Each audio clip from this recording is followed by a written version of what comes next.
खुदा दे नां च तुहानूं सारिਆਂ ਨੂੰ ਸਲਾਮ ਪਹੁੰਚੇ। ਮੈਂ ਨਵੀਦ ਮਸੀਹ। ਛੋਟੀ ਜਿਹੀ ਵੀਡੀਓ ਜ਼ਰੂਰ ਇਹਨੂੰ ਸ਼ੇਅਰ ਕਰਦੇ ਜਾਓ। ਇਹ ਬਜ਼ੁਰਗ ਵਾਲਦਾ ਬੇਯਾਰੋ ਮਦਦਗਾਰ ਸੜਕ 'ਤੇ ਅਸੀਂ ਇਹਨਾਂ ਨੂੰ ਦੇਖਿਆ। ਮੈਂ ਤੇ ਮੇਰੀ ਮਿਸਿਸ ਵੱਡਾ ਭਰਾ ਅਸੀਂ ਜਲਦੀ ਕੀਤੀ ਕਿ ਇਹਨਾਂ ਦੇ ਕੋਲ ਜਾਇਆ ਜਾਏ। ਕੋਸ਼ਿਸ਼ ਕੀਤੀ ਕਿ ਕੁਛ ਗੱਲ ਕਰ ਸਕਣ ਸਾਡੇ ਨਾਲ, ਲੇਕਿਨ ਸ਼ਾਇਦ ਬਿਮਾਰ ਸਨ, ਇਹ ਬੋਲ ਨਹੀਂ ਸਕੇ, ਸਾਡੇ ਨਾਲ ਗੱਲ ਨਹੀਂ ਕਰ ਸਕੇ। ਇਹਨਾਂ ਨੇ ਆਪਣਾ ਐਡਰੈਸ ਸਾਨੂੰ ਨਹੀਂ ਦੱਸਿਆ। ਖੈਰ, ਇਹਨਾਂ ਦੀ ਸ਼ਕਲ ਧਿਆਨ ਨਾਲ ਗੌਰ ਨਾਲ ਦੇਖ ਲਓ। ਮੇਰਾ ਕੰਟੈਕਟ ਨੰਬਰ ਵੀ ਚੱਲਦਾ ਪਿਆ। ਅਗਰ ਕਿਸੇ ਦੀ ਪਹਿਚਾਣ ਚਾਹਵੇ ਸਾਡੇ ਨਾਲ ਰਾਬਤਾ ਕਰ ਸਕਦੇ। ਬੰਦ ਰੋਡ, ਛੋਟਾ ਸਾਂਦਾ, ਚਾਂਦਨੀ ਚੌਕ। ਇਹਨਾਂ ਨੂੰ ਅਸੀਂ ਦੇਖਿਆ ਅਤੇ ਉੱਥੇ ਹੀ ਇਹਨਾਂ ਦੀ ਦੇਖਭਾਲ ਕਰਨਾ ਸ਼ੁਰੂ ਕੀਤੀ ਹੈ। ਠੀਕ ਹੈ। ਇਹਨਾਂ ਦੇ ਕੱਪੜੇ ਯੂਰਨ ਦੇ ਨਾਲ ਭਿੱਜੇ ਹੋਏ ਸਨ। ਮਾਂ ਪਿਓ ਔਲਾਦ ਵਾਸਤੇ ਬੜਾ ਕੁਛ ਕਰਦਾ ਹੈ, ਜਾਨ ਮਾਰਦਾ ਹੈ ਕਿ ਔਲਾਦ ਨੂੰ ਸਾਂਭਿਆ ਜਾਏ, ਲੇਕਿਨ ਔਲਾਦ ਵਾਸਤੇ ਮੁਸ਼ਕਿਲ ਹੋ ਗਿਆ ਮਾਂ ਪਿਓ ਨੂੰ ਸਾਂਭਣਾ। ਤੁਸੀਂ ਦੇਖੋ, ਅੰਮਾਂ ਨੂੰ ਅਸੀਂ ਬੜੀ ਮੁਸ਼ਕਿਲ ਟੇਕ ਲਾ ਕੇ ਬਿਠਾਇਆ ਕਿ ਪਿੱਛੇ ਡਿੱਗ ਨਾ ਜਾਣ। ਇਸ ਲਈ ਬਿਠਾਇਆ ਕਿ ਇਹਨਾਂ ਦੀ ਸ਼ਕਲ ਤੁਹਾਡੀ ਸਾਰਿਆਂ ਦੀ ਕਿਸੇ ਨਾ ਕਿਸੇ ਦੀ ਪਹਿਚਾਣ 'ਚ ਆ ਜਾਏ ਅਤੇ ਉਹ ਸਾਡੇ ਨਾਲ ਕੰਟੈਕਟ ਕਰ ਸਕਦਾ ਹੈ।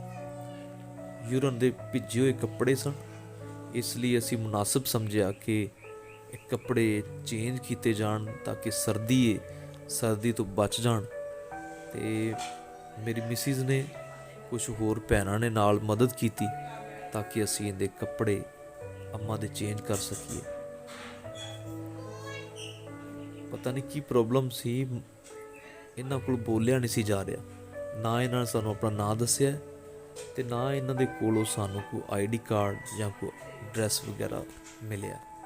ਠੀਕ ਹੈ। ਪਾਣੀ ਅਸੀਂ ਪਿਲਾ ਕੇ ਅਸੀਂ ਕੋਸ਼ਿਸ਼ ਕੀਤੀ ਕਿ ਸਾਡੇ ਨਾਲ ਗੱਲ ਕਰ ਸਕਣ, ਸਾਡੇ ਨਾਲ ਬੋਲ ਸਕਣ। ਕਾਫੀ ਦੇਰ ਤੱਕ ਅਸੀਂ ਇਹਨਾਂ ਦੀ ਰਿਕੁਐਸਟ ਕਰਦੇ ਰਹੇ, ਇਹਨਾਂ ਨੂੰ ਪੁੱਛਦੇ ਰਹੇ, ਲੇਕਿਨ ਅਫਸੋਸ ਕਿ ਨਾ ਇਹ ਆਪਣਾ ਨਾਂ ਦੱਸ ਸਕੇ ਨੇ ਅਤੇ ਨਾ ਆਪਣੇ ਘਰ ਦਾ ਐਡਰੈਸ ਦੱਸ ਸਕੇ ਨੇ। ਅਸੀਂ ਚੁੱਕ ਕੇ ਬਿਲਕੁਲ ਸਾਈਡ 'ਤੇ ਲਗਾਏ। ਕੁਛ ਨਾਲ ਤੁਸੀਂ ਦੇਖ ਸਕਦੇ ਹੋ, ਹੋਰ ਵੀ ਭੈਣਾਂ ਨਾਲ ਜੁੜ ਗਈਆਂ। ਅਸੀਂ ਅੱਗੇ ਪਰਦਾ ਲਾ ਕੇ ਇਹਨਾਂ ਦੇ ਕੱਪੜੇ ਚੇਂਜ ਕੀਤੇ ਨੇ। ਇਹਨਾਂ ਨੂੰ ਸੰਭਾਲਿਆ ਅਤੇ ਇਹੋ ਹੀ ਚਾਹੁੰਦੇ ਹਾਂ ਕਿ ਆਪਣੇ ਘਰ ਜਾ ਸਕੇ। ਜ਼ਰੂਰ ਮਿਹਰਬਾਨੀ ਫਰਮਾ ਕੇ ਸਾਡੇ ਇਸ ਖਿਦਮਤ ਦੇ ਵਿੱਚ ਸਾਡਾ ਸਾਥ ਦਿਓ ਤਾਂ ਕਿ ਅਸੀਂ ਇਹੋ ਜਿਹੇ ਲੋਕਾਂ ਨੂੰ ਇਹਨਾਂ ਦੇ ਘਰਾਂ ਤੱਕ ਪਹੁੰਚਾ ਸਕੀਏ। ਬੜੀ ਮੁਸ਼ਕਿਲ ਹੈ, ਤਕਲੀਫ ਹੁੰਦੀ ਹੈ ਇਹੋ ਜਿਹੇ ਲੋਕਾਂ ਨੂੰ ਦੇਖ ਕੇ, ਲੇਕਿਨ ਜਿੰਨਾ ਸਾਡੇ ਕੋਲ ਹੋ ਸਕਦਾ ਅਸੀਂ ਓਨਾ ਕਰਨੇ ਆ। ਅੱਗੇ ਤੁਹਾਡੀ ਜ਼ਿੰਮੇਵਾਰੀ ਹੈ। ਜਿਵੇਂ ਵੀਡੀਓ ਸ਼ੇਅਰ ਕਰਦੇ ਹੋ, ਬੜੇ ਸਾਰੇ ਲੋਕ ਆਪਣੇ ਘਰਾਂ 'ਚ ਜਾ ਸਕੇ ਨੇ ਅਤੇ ਇਹ ਵਾਲਦਾ ਵੀ ਆਪਣੇ ਘਰ ਜ਼ਰੂਰ ਜਾਏਗੀ।